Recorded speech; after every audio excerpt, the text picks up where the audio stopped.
Hey guys, I'm Priya and this is Neha, and today we're going to be talking about the chemistry of soap.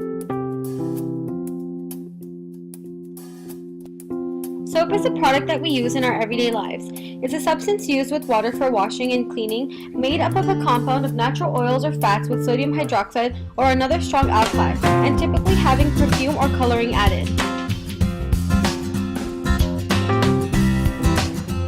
So now let's take a look at how soap is made historically. The first recorded evidence of soap making are Babylonian clay cylinders dating from 2800 BC, about 6,000 years ago. Inscriptions on the cylinders are the earliest known written soap recipe. In 1500 BC, the process by which animal fats and natural oils were fixed with alkaline salts to prepare soap was revealed in records from Egypt. The product produced was not necessarily used to wash the body, but instead was used to clean textile fibers such as wool and cotton in preparation for weaving into cloth. It wasn't until the 18th century that bathing came into fashion. In 1791, the French chemist Nicolas Leblanc discovered how to extract soda from common salt.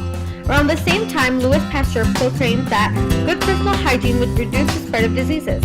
By the beginning of the 19th century, soap making was one of the fastest growing industries.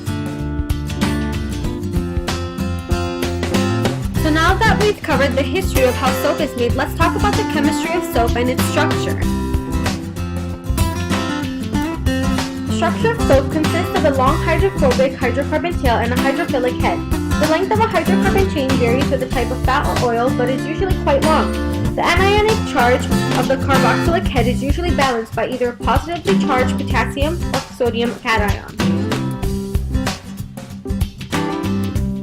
So now that we're done talking about the structure of soap, let's talk about how the structure helps with its intended purpose.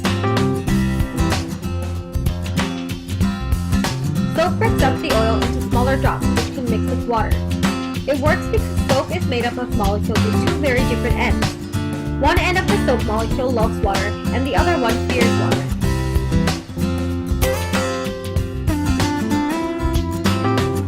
Hydrophobic ends of soap molecules all attach to the oil. Hydrophilic ends stick out into the water. This causes these drops of oil to form. These drops of oil are suspended in the water. This is how soap cleans your hands. It causes drops of grease and dirt to be pulled off your hands and suspended to the water.